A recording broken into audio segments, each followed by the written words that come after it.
It's working. All right, so this is Star Trek Picard Broken Pieces. I'll elaborate on how this is totally like a Kal Kat story later, but let's go on with this story yet again. We take off with this episode, which is not nearly as action-packed in terms of not character development as much as the other ones. Not as much a nostalgic love letter to the fans, so much as a sort of pseudo Voyager episode with a little bit of new BSG thrown in. 7 of 9 goes to rescue the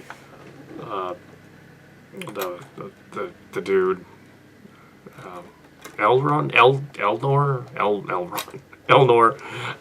who's on the station, on the cube, and apparently the Borg lady, the Romulan lady, the Zhad Vash lady, Nerissa, decides to go back to the cube to keep them from taking it. So there's this plot device about that.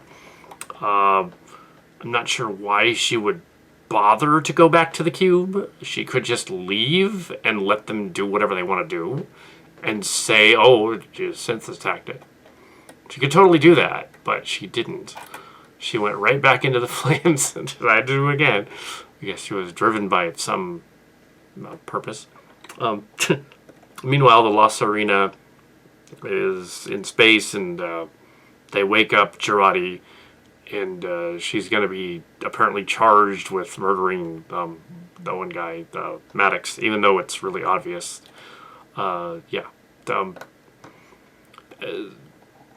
just do the review here, then do the other stuff that it's similar to. Apparently, the Zhad Vash were basing their culture on a 300,000-year-old discovery of, I guess, not the Iconians, but something similar, where they invented synthetic life, but then stopped it, and they built this engineered quaternary star system, so that's linked to the name they're looking for. Raphael figures that out by asking all of the EMHs. The captain, Rios, has gone into his cabin and won't come out. But all of his EMHs, all of his holograms, basically try to reveal what's going on. Also, Jurati reveals that Commander O not only put a tracker on her, but also that she murdered Maddox. Also, the EMH tells Picard and them that that's what happened. They managed to bring her out of the coma, so she could say that, and then they're going to arrest him. Picard contacts Starfleet, and the cussing Admiral lady. Cussing Admiral lady gets to cuss at him again, but not before saying that they should go to Starbase 12 and meet up with an armada. So they're on their way to the Starbase, allegedly. Meanwhile, 7 of 9 and Evol are on the Borg cube, and 7 of 9, through a lot of technobabble, activates the Queen cell, and is partly assimilated by the Borg, as was in the preview. But as a mini collective, she says it's not connected to the collective. I can break into the Queen cell and do stuff in here without it turning, like, literally, like, going back to the Borg. So we're going to assimilate. She essentially assimilates the cube because she's that awesome powers. Yes, and she does say the "We Are Borg" line from Chimera, which is awesome. So Kiva was said, "You got to put that in there," but put that in there where she gets assimilated, because it's partly assimilated. Yeah, you can have that in there. Just not where we put it, but where they put it. Anyway, so Evol is the Romulan boy is concerned that she will turn into a Borg and kill everybody, but she doesn't. So spoilers. This is obviously all these reviews are rundown. I'm sure other people will do much longer ones. Mine are just sort of a rundown of my thoughts about it. There's no footage from it, obviously. So here we have Trek Yards will no doubt do a hour-long discussion of the whole thing. So check them out. Go see them. We're not directly associated with them, but go check that out. They'll do a review of it and all the little pieces in it. It's an episode called Broken Pieces. So you have Borg, the cube tries to regenerate itself. I think at that point the Romulan lady would have said, "Okay, I'm leaving," because the Borg are going to assimilate the cube. Also, there's a subplot of Auntie, the lady who was a half Borg. She's in a coma apparently, and she's crazy. And the Borg, not the Borg lady, the Romulan lady, the Zhad Vash lady, her auntie, I guess. She's in it, and she's she talks to her at the beginning. She's in a coma, so it's a parallel to the other lady waking up out of her coma. Apparently, the Rios was visited, and he finds this out. Raffi finds this out. Rios was visited by a version of Soji, who came to the planet thing. There's a reference to his captain, and we find out that his captain killed himself because it was first contact with somebody that looked like her and another character who came onto the ship, and apparently the captain got a call from the Zhad Vash somehow, and he on this other starship. It was apparently similar Sovereign class to the Enterprise.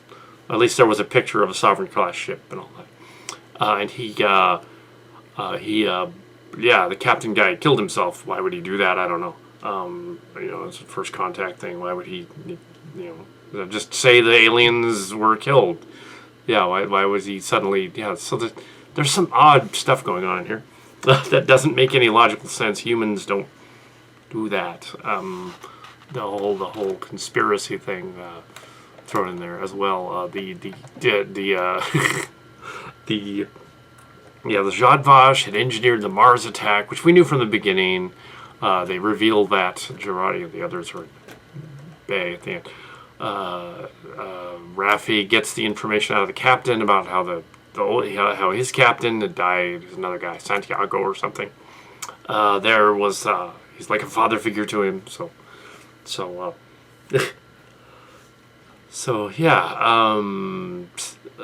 is it always like that? Picard introduces Jurati to Soji, and after feeding her eggs, later on she wants fries and mint, or the Rios brings her fries and mint to find out what she's up to. French fries and mint. It has nothing to do with pot. There's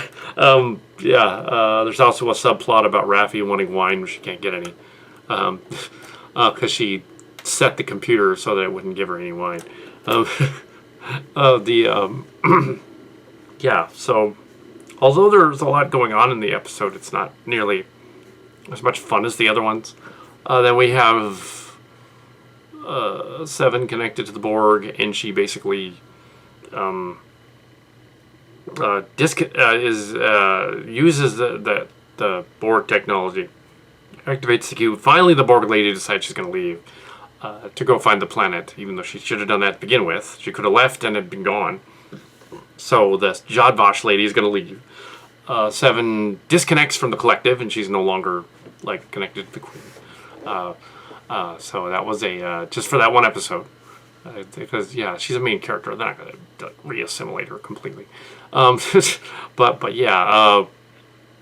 Meanwhile, the crew is meeting in this meeting hall, and they decide there's a big elaborate conspiracy about this 30,000 years ago thing, even though they wouldn't have known about it.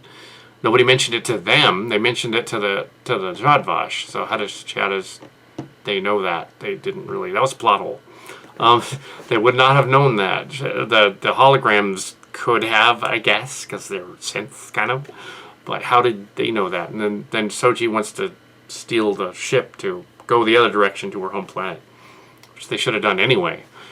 So basically, it's an excuse for them to hang around for a while and air out their problems, Pine Hill style. At one point, one of them even mentions the captain guy achieving their potential. Okay, Akava Goldsman apparently went to Pine Hill. So that's why this is like this. All right, so or that other guy. Yeah. Well, we know Kurtzman did, but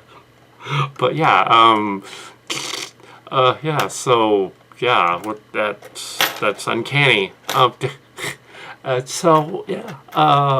must have. Can't say achieve your potential and not have that be literally the slogan of Pine Hill School back in the 80s. Literally, that's the slogan.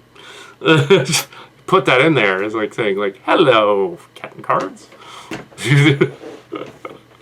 Oh yes, so they're going to go to the planet.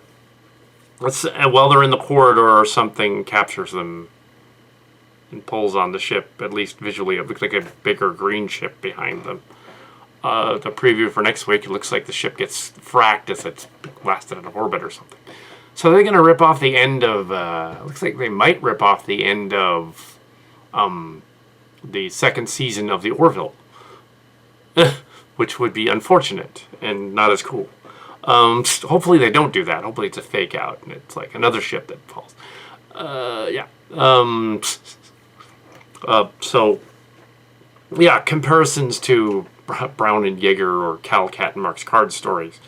An ancient race, a society thousands of years ago, tens of thousands of years ago, has been killed off, and then the group follows this ancient race's trail of breadcrumbs, and there's like Lazuri, the main bad guys, sort of worship the idea of this dead race. It's the Kali in the story.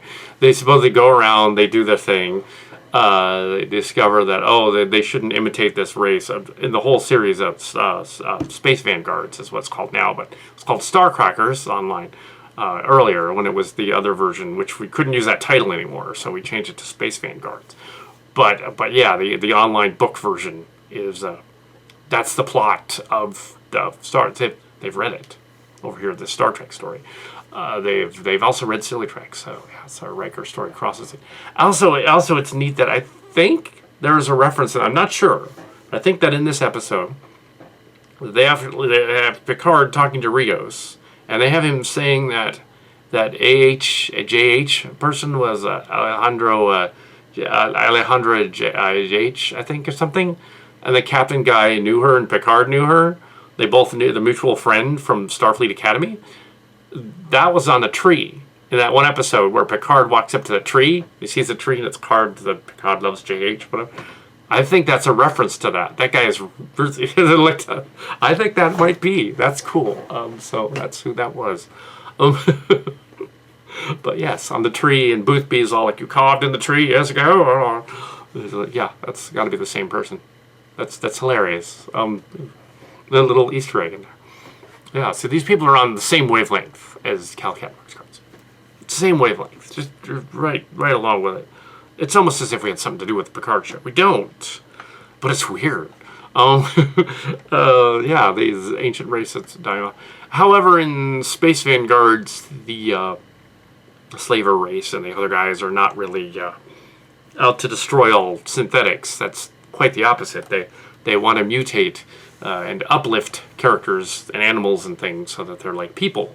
And the fleet version of the story wants to have human rights for the aliens and creatures and all that stuff, whereas the other group doesn't. Very similar plot device here. Very similar idea.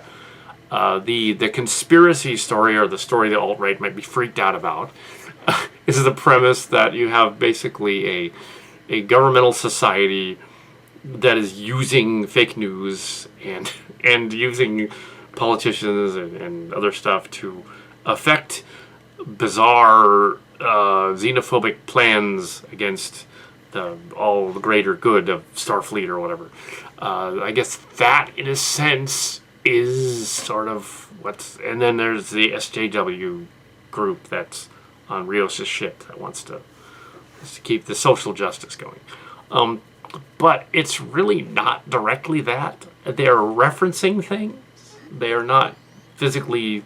It's not as blatant as the Suliban during Enterprise. They were the Taliban. But there were aliens. Ooh, it's not that blatant. It's not as blatant as like them casting...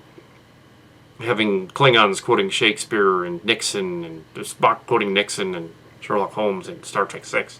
It's not that blatant. But there's some clear delineation about conspiracies, but it's vague enough that you could read anything into it you want. And the idea that they know all these subplots merely from exposition is telling, not showing, and that's really bad story writing to do that scene right there. I think it would have made more sense if the holograms had like they were giving her Raffi advice, and their eyes were going like in the Mars thing. And the Zhad Vash had caused the Mars attack, but that was obvious from the moment you saw the android, and it went like, and then it activated, like it had some sort of like something hacked it, the android. And they could even go so far as to say that the Romulan supernova was also the Zhad Vash, and they were trying to destroy the entire society, which would be really cool if they went back and kind of said that, which would tie into Star Trek Online and the Undine, and Undine, which should be Species 1, 2, 7, 5, and the Iconians. They'll tie into that. I don't think it is. I think they're kind of saying this other race isn't really the Iconians that engineered the star with the warning, the 8 stars with the warning, but it could be. It could be something related to the Iconians. And yeah, we thought of that before the Iconians. The idea of the ancient society that devolved and then came back probably goes back to Clark and the Sentinel and all that stuff. So it actually, yeah, the idea, the science fiction trope of that is what it is. Anyway, that's my review of Star Trek Picard.